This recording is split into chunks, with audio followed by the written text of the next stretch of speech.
안녕하십니까. 여삼열 목사입니다.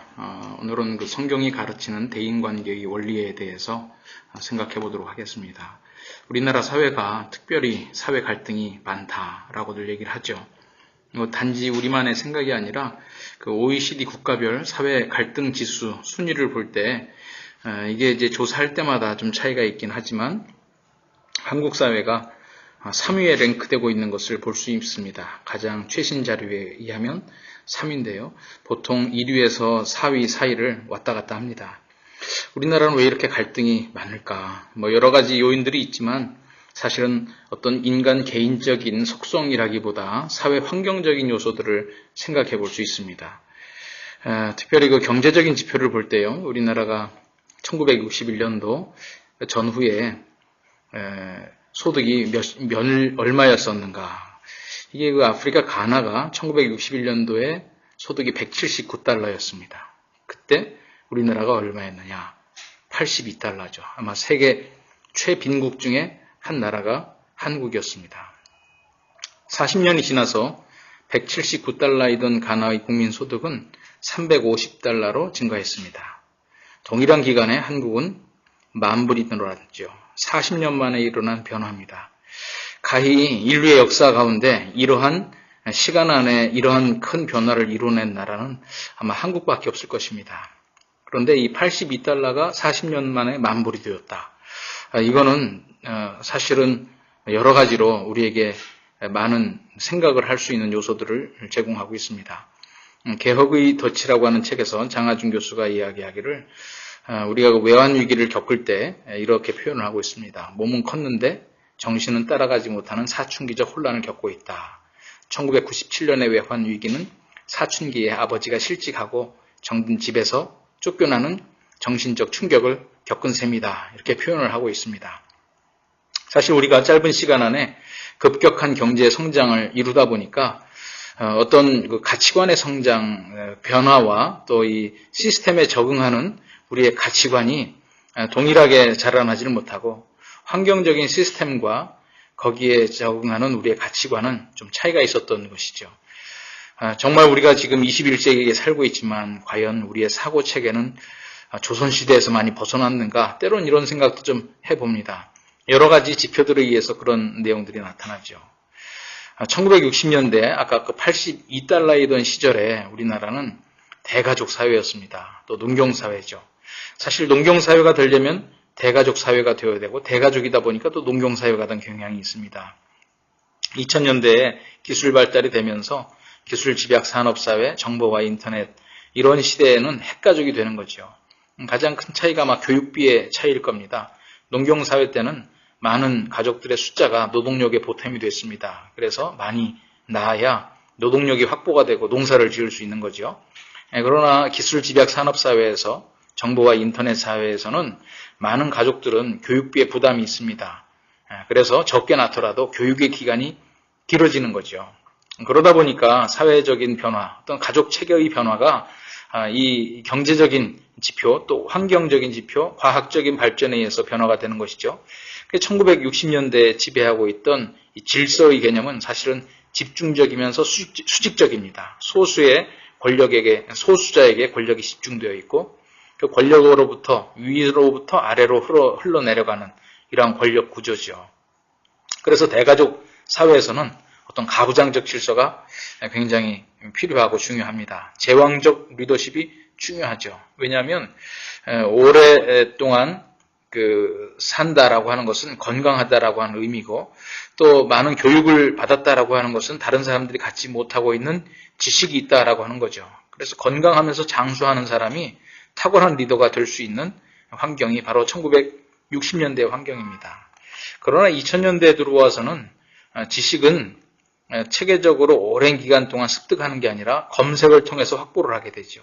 인터넷의 정보의 바다에 누가 들어가서 정보를 검색을 해오느냐. 요새는 몰라서 문제가 아니라 수많은 정보들을 어떤 방식으로 필요한 검색을 해내느냐가 기술적인 관건이 된 거죠. 이런 시대에는 소수에게 집중되어 있지 않습니다. 왜냐하면 모든 정보가 나눠져 있기 때문에 정보가 곧 힘인 이 시대에 모든 사람에게 정보가 있으므로 당연히 그것은 수직적인 질서가 아니라 수평적인 질서, 민주적인 요구가 발생하게 됩니다. 그런데 문제는 2000년대에 이렇게 분화적이고 수평적인 질서를 살아갈 수밖에 없는 이 시대에, 정보와 인터넷 시대에, 핵가족 시대에, 민주화 시대에 과연 우리의 질서에 대한 가치체계는 어떠한가? 여러 논문 자료에서 나오고 있는 것이, 또 우리가 삶을 실제로 봐도 우리의 머릿속에 우리를 지배하고 있는 질서의 개념은 여전히 수직적이고 봉건적이고 가부장적인 경우가 많이 있습니다. 다시 말해서 1960년대의 유교적이고 봉건적인 질서가 2000년대 들어와서도 그다지 크게 변하지 않고 있다라고 하는 것이 오늘 우리의 현실입니다. 그래서 우리가 이 시대에는 저는 이렇게 얘기를 하죠. 시스템과 가치관의 충돌이다. 2000년대에 시스템은 돌아가고 있는데 그 시스템을 돌리는 가치관은 여전히 조선시대에서 크게 벗어나지 못했다라고 하는 거죠. 사실 제가 대학 다니던 시절에 1980년대인데요. 그때 민주화 투쟁을 한참 했었습니다. 학교 안에서 학도 호국단이라고 하는 전제군주적인 영향력이 있는 어떤 군사훈련, 제도, 또 임원 조직 이런 걸 폐지하고 민주적인 선거에 의해서 선출하는 총학생회를 하자. 그때 제가 신문사에서 기자로 대학 신문사에서 일하고 있었는데요. 참 아이러니컬하게도 우리 신문사 안에 있는 구호는 그 민주화 투쟁에 앞장서고 있는 언론기관이라고 자부하고 있는 신문사 안에서의 구조는 대외 절대복종, 아닙니다. 대외 절대민주, 대내 절대복종. 혹시 여러분들이 무슨 말인지 아시겠나요? 우리 선배 알기를 하늘같이 모시고 그러나 우리는 민주화 투쟁을 한다. 참 이런 역설적인 구호가 존재하고 있었습니다. 그런데 과연 오늘날 대한민국 사회에서는 이 구호로부터 자유로운가 하는 것이 저의 생각입니다. 심지어 교회 안에서도 우리가 과연 어떠한가라고 하는 거죠. 그래서 저는 이 사실을 놓고 가만히 생각을 해볼 때 참 이 시대적인 환경의 변화에 따라서 우리의 가치관이 맞게 변해야 되는데 시스템에 쫓아가지 못하는 가치관이 문제구나 라고 생각을 하다가 또 저 스스로 딜레마에 빠졌습니다. 그러면 우리가 해외 선교 현장으로 나갔을 때 우리가 살고 있던 1960년대 환경을 아직도 누리고 있는 나라가 있다면 그 나라에서는 어떠한 질서, 어떠한 가치관을 가르쳐야 될까? 참 이것이 또 다른 딜레마더라고요. 그러면 그들에게는 전제적이고 봉건적인 수직적인 질서가 그 시대에 그 환경 속에 적합한 가치관인가, 시스템인가 라고 하는 거죠. 그러나 성경을 통해서 얻은 해답은 이건 시스템, 환경의 문제가 아니다. 이것은 하나님과 인간의 관계 속에서 하나님께서 보여주시는 원리가 있다라고 하는 겁니다. 에베소서 5장 19절에 보면 성령 충만한 그리스도인에 대해서 얘기를 하고 있습니다. 시와 찬미와 신령한 노래들로 서로 화답하며 너희 마음으로 주께 노래하며 찬송하며.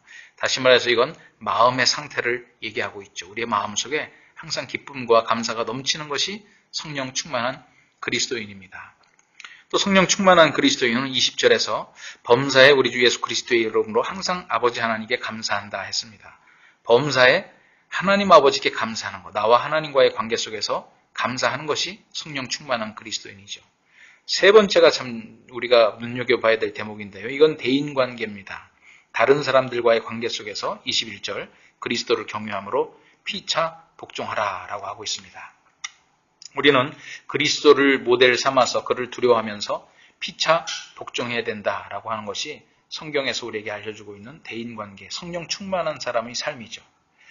그러면 이 성령 충만한 사람의 대인관계에 대해서는 우리가 어떻게 생각을 해야 될까? 이 부분에 대해서 바울 사도께서는 5장 22절부터 6장 9절에 거쳐서 세 가지 카테고리로 더 설명을 했습니다. 아내와 남편의 관계, 자녀와 부모의 관계, 종과 상전의 관계가 바로 그 관계이죠. 그런데 우리가 하나 생각해 봐야 될 것은 이때 당시에 왜 바울 사도께서 이 세 가지 관계를 더 구체적으로 설명하시면서 그리스도를 경외함으로 피차 복종하라고 했을까요? 이때 당시 사회에서는 아내나 자녀나 종은 정상적인 인간관계의 대상으로 포함되지 않던 시절입니다. 남자와 부모와 주인들만이 인간적인 권리를 향유하던 시대죠. 그 시대에 바울 사도는 성령 충만한 그리스도인은 아내와 남편이, 자녀와 부모가, 종과 상전이 피차 복종해야 된다라고 하는 파격적인 관계의 말씀을 가르쳐주고 있는 것입니다. 그 시대적인 환경의 지배를 받지 않고 하나님께서 우리에게 허락하시는 원리를 그 시대를 초월하여 말씀하신 것이죠. 바울 사도께서는 빌립보서에 이런 말씀을 하셨습니다. 너희 안에 이 마음을 품으라.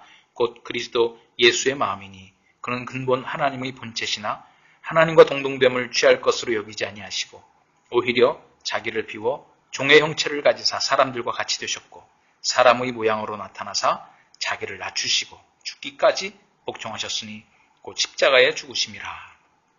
오늘 우리가 이 그리스도 예수의 마음을 갖는다라고 하는 것이 바로 그리스도를 경외한다라고 하는 말이고 이 마음이 바탕이 되어서 부부관계, 부모-자식 관계, 요즘으로 얘기하면 노사관계, 주인과 종의 관계가 나타나야 된다. 피차 복종하는 관계로 말이죠.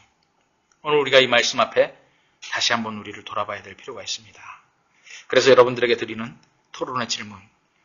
우리가 오늘 큰 제목으로 삼았던 성경이 가르치는 대인관계의 원리, 그 가장 바탕 속에 정말 그리스도를 경외함으로 피차 복종하라고 하는 말씀이 잘 적용이 되고 있는지 한번 오늘 여러분들이 테이블에서 토론하시면서 그리스도를 경외함으로 피차 복종하라는 말씀의 적용 여부에 대해서 100점 만점에 몇 점을 줄 수 있을까? 특별히 부부관계에서, 부모-자식 관계에서, 사용자와 근로자의 관계에서 한번 각각 평가를 해볼 수 있었으면 좋겠습니다. 또 피차 복종하라라고 하는 이 말씀을 순종하기 위해서 극복해야 될 개인적, 사회적 과제는 무엇일지 생각을 하면서 여러분들의 생각을 한번 이 시간 테이블로 나누어 보고 서로 발표했으면 좋겠습니다. 감사합니다.